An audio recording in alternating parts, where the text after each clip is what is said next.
So, good morning and welcome back to Daily Transfer Update. Before we get into speaking about the players, I want to mention the game last night. I didn't watch it personally. I've seen the highlights of the game this morning, and again, Joe Willock stands out above everyone and was absolutely fantastic. Now, I know we lost on penalties, in the end 3-2. Granit Xhaka's penalty, Jesus Christ.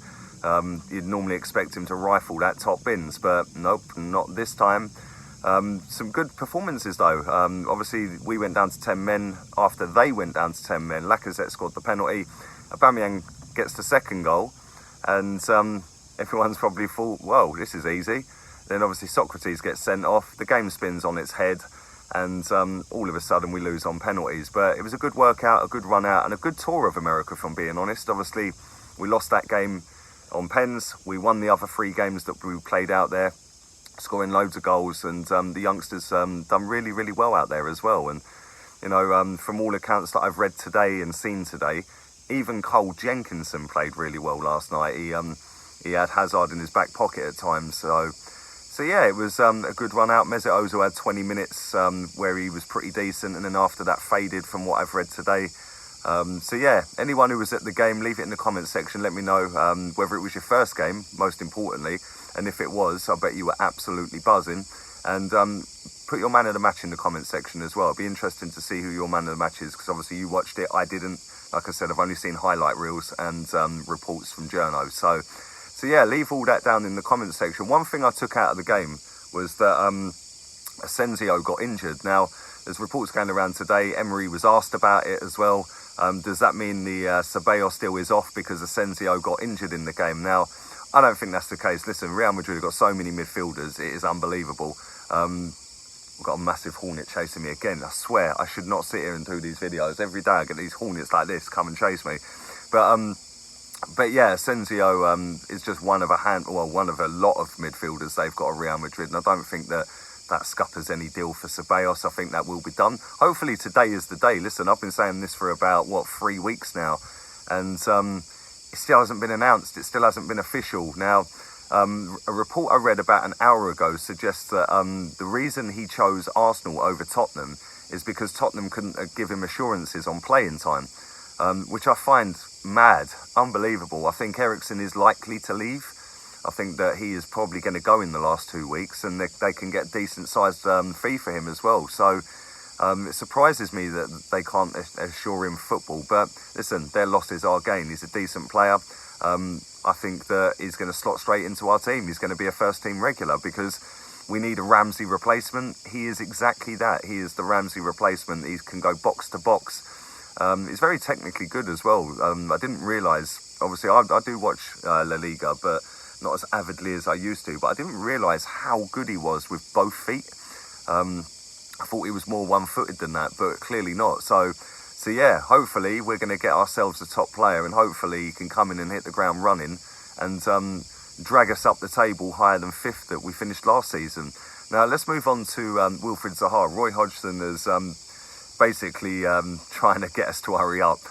He's basically wants the deal done ASAP if it's going to get done for the fee that they want, so he can then have enough time to go out and replace him. Now, I'm sorry, but if they're not already looking at a replacement, then there's got to be something wrong with Palace, because the way I do it and the way football should work and the way I see it as working, I may be wrong here, let me know if I am, but if somebody's coming in and bidding for your player, there's a very good chance that at some point they're going to hit the bid that you think's acceptable. So surely, whilst they're in that negotiation stage, the bidding process and stuff like that, surely you're doing likewise to another player. Just in case that does go through, then you've got your player ready to come in. Now, I may be wrong. If I am, leave it in the comments. Let me know. I'll read through them later on this afternoon. But again, Wilfried Zaha, is he coming? Isn't he coming? I don't know. But I just want this all wrapped up now. It's dragged on. This summer seems to have gone on forever. It's been nice to have a rest and recoup and a bit of relaxation, a bit of sun on my back and that, but this transfer window just seems to have dragged on and on and on. Now let's move on to Kieran Tierney. Neil Lennon spoke yesterday. He said that we haven't come in and matched the valuation, and there's a valuation on him and blah blah blah blah blah. That's still no closer to getting done, and I don't know whether it's going to get done or not. I'll be honest. Like, at the end of the day, we've got Nacho Monreal, we've got Seika Lazanak. Yes, that's not good enough in my opinion. A lot of people disagree with that, which is cool. But if we're going into the season with them two as left backs, I think we're in big trouble, especially if Monreal's going to play at centre back at times.